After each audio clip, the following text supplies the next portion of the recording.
man. Okay, so tell us about you, man. Like, how come you're in Berlin? What are you up to? What do you do? Well, I'm trying to take over the world. Damn, yeah. All these Syrians trying to take over everything.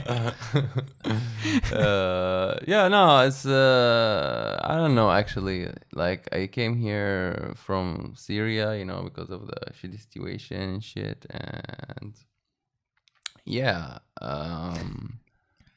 You came on a boat. Yeah, I came on a boat. That's very interesting. Not like a rich boat though. Like a rubber boat. Overloaded rubber boat. It's I mean that's where the party is, right? Like, you don't want those fucking rich boats where everybody fucking keeping distance and shit. You want where people are fucking, like together and like, there's no space, no personal space. Yeah, rich boats are like yachts and all those things, whereas this rubber boat is more like adventure sport, you know. Then you're like into it for, like the adventure. Dude, I assume it was definitely an adventure. It was difficult and like... Yeah, man. But it was... a story worth telling your kids someday. I mean, it's probably, I don't know. I'm not sure if I would have kids, but okay. You never know. Like all the sperms were left on that rubber boat that day. I don't know. Like, I was surprised to be honest. Like, What year? Expected because you pay like 1,500 for this boat ride. You know what I mean? Like, were you expecting a yacht? You were like, I'm paying so much. I need a service, No, I wasn't My aunt said if the glass is dirty from the outside. No, actually, I was expecting to not like be overcrowded at least. You know what I mean? Yeah. Okay, rubber boat. I understand. So you it doesn't get detected or whatever, like. So it was overbooked, you mean? It was overbooked. Yeah. I think you should call your aunt and she'll be like complaining about it. My aunt didn't even know about this. Yeah? Only if she was there, like she would write a bad review on Yelp. Whenever I see him, he seemed very relaxed. And he seemed like the chill out person. Whenever he's walking towards me, like most of the time when I'm standing outside shows or something and he's walking towards, I can see this guy's like relaxed. And he's chill and like he's having a good, calm headspace. At least that's definitely going for you. At least this is what I feel from outside. Yeah, well, I try to be like this, like I have like a way of life in a way that I just like. I mean, maybe a lot of people do the same. I just avoid my problems. Like, I just think of the good stuff and I forget about the bad things. And yeah, you leave those problems at home when you're walking towards the shows. Just fucking repress them like deep down. There's no place, like, and that's what I try to do. I mean, it's not the best way eventually because, like, you'll have a lot of problems to deal with at some point, and some of them might not solve themselves by themselves. So, because a lot of problems actually just solve themselves if you just leave them. So you just save some time and you can just relax. Like, you don't even have to trip. Give me an example of a problem which will solve by itself if we like give it time. All right. I'm gonna try to think. Angry girlfriend, that might happen. Like if you like stay away for some time and like yeah. But I mean, like, If you owe money to someone. What? Yeah, that's one of those things. Like if you owe money to somebody, they might die, and then your problem is solved. Like all you motherfuckers. Now I know I should never lend 10 euros to both of you. Actually, I owe you money for the pizza. Oh damn! Now I know you're never gonna give it. You're gonna wait for Nav to die and like, okay, now I don't owe him money. I'm like, damn, I really wanted to give back, but now they're dead. Like, what should I do? I just waited, I don't know, 40 years, and now he's dead. It's true, I kept avoiding this person whenever I saw him, but I really deeply wanted to give the money back. So sad. Okay, there are some problems which are solving themselves if we leave it See, I alone. told you, like, problem is this. You just have to believe in God. Yeah. In God's ability to kill people for you.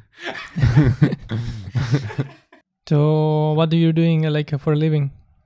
Yeah, I work as a nurse assistant. He's a sexy nurse. It's the worst job in the world. Like, don't let anybody convince you. And for everybody who's listening, don't ever do this job until they raise the pay for everybody. Yeah. Yeah. Shout out to all the nurses. Fucking raise our wage. Yeah. That's my message. If you would, End the podcast. Like, I don't even want to continue. Raise our wages. We can. Especially the nurse assistants. Like, we do all the job and we get paid the least. So Tell us about the show which you're doing. And yeah. So there is this fundraiser comedy show that I'm gonna be doing to pay my huge fine that I got from the police. Fuck them. Because you guys, do you know the story? I don't know. Nav knows it. Like, tell a glimpse or whatever. I wanted to yeah, like, I'm just gonna say it shortly. So I was like, I had a night shift, you know, and like earlier in the day I smoked some, you know, I don't know. Can we say this stuff? Yeah, we can. Like, I don't know if like Facebook policies and shit like that. No, we can. Yeah. Yeah. So like I was smoking like weed in the daytime, you know what I mean? And then like I went later around 9:30. I was like somewhere. I'm not going to say the place so they don't, just in case somebody identifies this. I don't want it to be like, yeah. So like I was in this place and like the BFG bus didn't come. So I was like, okay, I'm going to take a scooter because I'm going to be late to work, right? For work. So like when I wanted to take the scooter, I saw there was a cop car on the corner, and then I don't know, I got this feeling that they're onto me, you know what I mean? Like they're gonna do something. And for some reason, like usually, like I get this paranoia sometimes from the cops, like, but usually I listen to myself, and this is the time where I didn't listen to myself, because usually I'm always like, no, you know, like I'll just wait until the cops go, and then like I do my business, you know, just in case, because I feel, I don't know, sometimes I feel that I have this look that irritates people in a way that they want to like fuck with me, you know, I don't know, you know, like, or I don't know, but it's just like a feeling, you know, you're like, I don't want to do this in front of the cop. But for some reason, this time I was like, I had this other voice that I was like, fuck, I'm standing already next to the scooter. And if I backed up and changed my mind, that would be even more suspicious. You know what I mean? So I went with the wrong intuition. You know what I mean? Like I should have left the scooter alone, and I shouldn't have like think that it's suspicious if I didn't ride it. You know? Yeah. So anyway, they stopped me later, and they kept pushing and pushing and pushing. Like I could tell the story in my show. Yeah. With like looking forward to the story with the show. jokes and shit. But like now it's just like, yeah, so they gave me this huge fine after they kept fucking doing everything. I stayed with them for like 2 hours, and they made me late for my work for like 3, and because of this, some other person had to also fill in for me and come from home, you know what I mean? And they didn't get it. I'm like, I'm late for work, you know, why are you stopping me, you know? I mean, they were like, well, you were shaky on the scooter. I was like, no fucking way, because I knew they were following me, you know what I mean? And I was really driving super straight, you know what I mean? Like, there's no fucking way I was shaky. Like, I would take this to my grave. Like, I wasn't shaky on the scooter. I was driving super good, you know what I mean? Like, nobody can tell me like the opposite of that. Like, and I'm sure. And I'm like, I ride the scooter a lot, you know what I mean? So it's like, I don't even have to think about doing it, you know what I mean? Or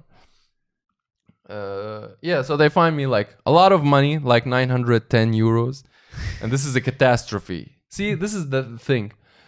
This is how you know that you have a shitty job. If you get a fine like this, it fucking destroys your life.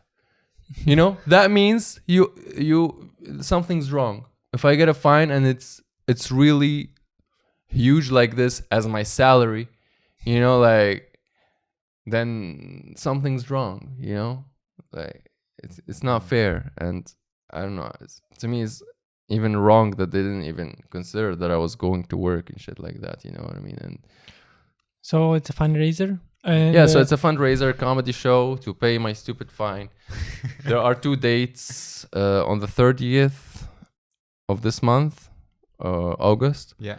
and on the 15th of October. On the 15th of October, we found a venue already. It's the Wall Comedy Club. On the 30th, we're still looking for a venue. Like, there's a lot of options. I'm just trying to figure out the best one. And we might do it in a park.